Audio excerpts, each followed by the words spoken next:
ፊልሙ የሚጀምረው ሄሊ የተባለችውን ዋና ገጸ ባህሪያችንን በማስተዋወቅ ነው። ሄሊ በፍሎሪዳ ዩኒቨርሲቲ ውስጥ ጎበዝ እና ታዋቂ ዋናተኛ ነች። ነገር ግን በዛሬው ዋና ውድድር ላይ ከተፎካካሪዎቿ ወደ ኋላ ቀርታ ተሸንፋለች። ከመዋኛ ገንዳው ወጥታ በመከፋት ላይ እንዳለች እህቷ ቤዝ በስልክ ትደውልላታለች። ቤዝ በጣም ተጨንቃለች፣ ምክንያቱም እጅግ አደገኛ የሆነና ደረጃ 5 የተሰጠው ኃይለኛ አውሎ ንፋስ ወደ ፍሎሪዳ እየመጣ ነው።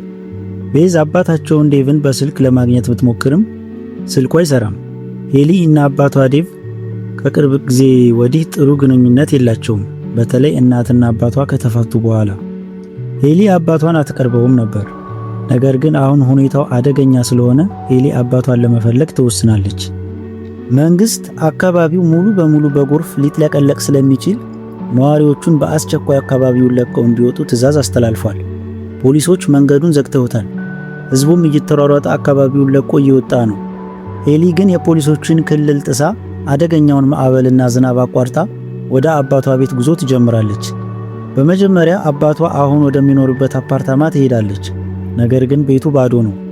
እዛ ያገኘችው ብቸኛ ነገር ቢኖር የአባቷን ውሻ ሹገርን ነው። ይህ ሁኔታ ሄሊን ይበልጥ እንድትጨነቅ ያደርጋታል። ምናልባት አባቷ አሁን ለሽያጭ ወዳቀረቡት አሮጌው የቤተሰብ ቤታቸው ሄዶ ሊሆን ይችላል ብላ ስላሰበች ውሻዋን ይዛ በከባድ ዝናብና ንፋስ ታጅባ ወደ አሮጌው ቤት ታመራለች። ሄሊ አሮጌው ቤታቸው ስትደርስ አካባቢው ጭር ብሏል።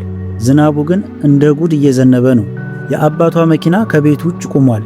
ሄሊ በፍጥነት ወደ ቤት ውስጥ ገብታ አባቷን ብትጣራ ምንም ምላሽ የለም። ቤቱ ባዶ ነው። ነገር ግን ውሻው ሹገር በቤቱ ወለል ስር ወዳለው ጠባብና ጨለማ ክፍል መግቢያ በር ላይ ቆሞ መጮህ ይጀምራል። ሄሊ ወደዚህ ጨለማ ክፍል ለመግባት ፈራተባ እያለች የሞባይሏን ፍላሽ አብርታ ደረጃዎቹን ቀስ እያለች መውረድ ትጀምራለች። ይህ ከቤቱ ስር ያለው ክፍል በጣም ጠባብ ከመሆኑ የተነሳ ቀጥ ብሎ መቆም አይቻልም። መሬቱ በጭቃ የተሞላና በየቦታው ትላልቅ የውሃ ቧንቧዎች የተዘረጉበት ነው። ሄሊ በጭቃው ላይ እየተሳበች በየጥጋጥጉ አባቷን መፈለግ ትቀጥላለች። በመጨረሻም ከክፍሉ ጥግ ላይ አባቷ ዴቭ ራሱን ስቶ ወድቆ ታገኘዋለች። ዴቭ ትከሻው አካባቢ እጅግ በጣም አሰቃቂ በሆነ ሁኔታ ተነክሶ ደም እየፈሰሰው ነው። ሄሊ በድንጋጤ ጮኻ አባቷን ለመቀስቀስ ትሞክራለች። ከዚያም በፍጥነት አባቷን እየጎተተች ከዚህ አስፈሪ ክፍል ለማውጣትና ወደ መወጣጫው ደረጃ ማምራት ትጀምራለች። ሄሊ አባቷን እየጎተተች ወደ መውጫው እየተቃረበች ባለችበት ቅጽበት ከጨለማው ውስጥ አንድ እጅግ ግዙፍ የሆነና አስፈሪ አዞ ድንገት ብቅ ይላል። ማዕበሉ ካመጣቸው ጎርፍ ጋር የፍሎሪዳ ግዙፍ አዞዎች ወደ ቤቱ ስር ገብተዋል። አዞ አፉን ከፍቶ ቀጥታ ወደ ሄሊ ሲወረወር ሄሊ በቅጽበት አባቷን ትታ ወደ ኋላ ትሸሻለች። አዞም ሊነክሳት ትንሽ ሲቀረው ሄሊ ቧንቧዎች ወደ ተከበቡበትና ጠባብ ወደ ሆነ ቦታ ራሷን ታስገባለች። አዞ በጣም ግዙፍ ስለሆነ በቧንቧዎች መሃል አልፎ ሊበላት አይችልም። ሄሊ በጭንቀት እየተነፈሰች አባቷን ተመልሳ መጎተት ትጀምራለች። ሌላ አዞ መጣ አልመጣ እያለች እየተሳቀቀች አባቷን ከቧንቧዎቹ ጀርባ ወዳለው ደህንነቱ የተጠበቀ ቦታ ታስገባዋለች። ነገር ግን በዚህ መሃል አዞ የሄሊን እግር ይነክሳታል። ሄሊ በህመም እየጮኸች ከአዞ አፍ እግሯን አስለቅቃ አባቷ አጠገብ ትወድቃለች። አሁን ሄሊ እና አባቷ ዴቭ ከቤት ስር ባለው ጠባብ ክፍል ውስጥ ተዘግቶባቸዋል። መውጫው በር ላይ ግዙፍ አዞዎች አፋቸውን ከፍተው እየጠበቋቸው ነው። ከዛም በላይ ደግሞ ውጭ ያለው አውሎ ንፋስ እየባሰበት ስለመጣ የጎርፍ ውሃ ቀስ በቀስ ወደ እነሱ ክፍል መግባት ጀምሯል። ዴቭ ለሄሊ ሁኔታውን ያስረዳታል። ማዕበሉ የፍሳሽ ማስተላለፊያ ቧንቧዎቹን ስላጥለቀለቀው አዞዎቹ በዛ በኩል ነው ወደዚህ የገቡት ይላታል። አሁን ማድረግ የሚችሉት ብቸኛ ነገር የረዳት ሰራተኛ ወይም ፖሊሶች እስኪመጡ መጠበቅ ነው። ነገር ግን የሄሊ ሞባይል መሬት ላይ ወድቆ በአዞው ተረግጦ መሰበሩን ታያለች። ብቸኛ የመገናኛ መንገዳቸው ተቋረጠ ማለት ነው። ውሃው ደግሞ በየደቂቃው እየጨመረ ነው። ውሃው ሙሉ በሙሉ እዚህ ጠባብ ክፍል ውስጥ ከሞላ በቧንቧዎቹ ተከልለው መደበቅ አይችሉም። አዞዎቹ በቀላሉ ይበሏቸዋል ወይም ታፍኖ ይሞታሉ። ጊዜው እየረዘመ ሲሄድ አባትና ልጅ የድሮ ትዝታቸውን ያወራሉ። ዴቭ የሄሊ የዋና አሰልጣኝ በነበረበት ጊዜ አንቺ እኮ ከማንም በላይ መዋኘት ትችያለሽ እያለ ያበረታታት እንደነበር ያስታውሳታል። ይህ ንግግር ለሄሊ አዲስ የትግል መንፈስ እንዲያድርባት ያደርጋል።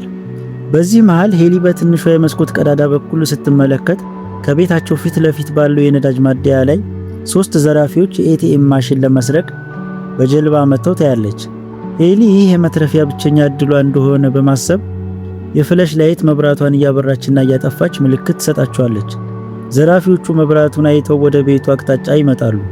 ሄሊ እባካችሁ እርዱን እያለች ትጮኻለች። ነገር ግን ዘራፊዎቹ በውሃው ውስጥ ተደብቀው በነበሩት አዞዎች ሰለባ ይሆናሉ።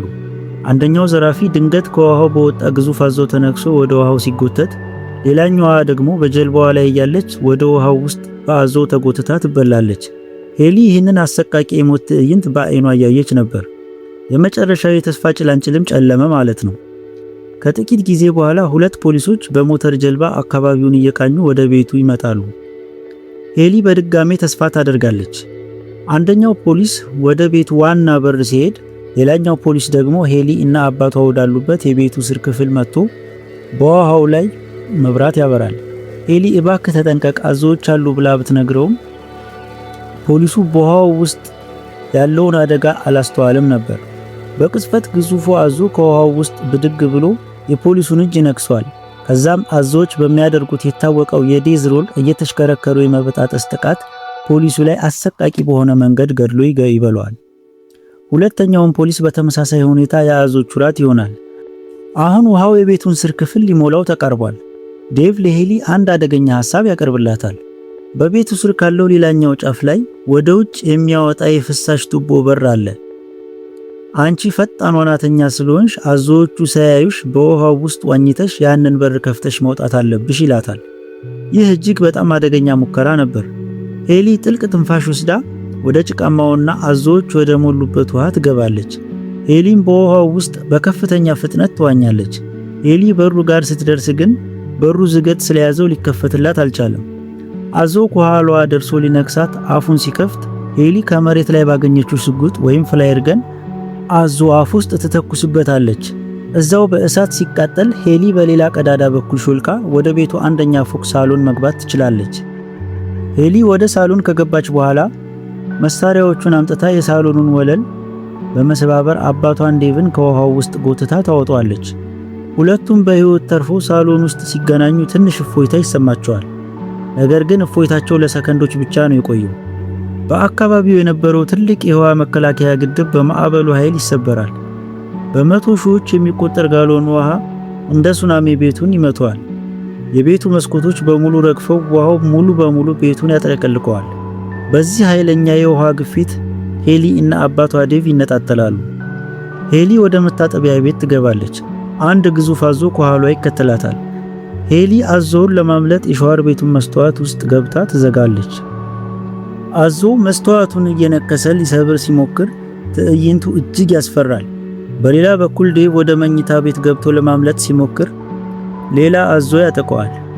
አዞ የዴቭን እጅ ነክሶ ይቆርጠዋል። ዴቭ በከፍተኛ ስቃይና ደም መፍሰስ ውስጥ ሆኖ ግን ተስፋ አይቆርጥም። ሄሊ ከመታጠቢያ ቤቱ አምልጣ አባቷን አግኝታው አሁን ብቸኛ መውጫ መንገዳቸው ወደ ቤቱ ጣሪያ መውጣት ብቻ እንደሆነ ይወስናሉ።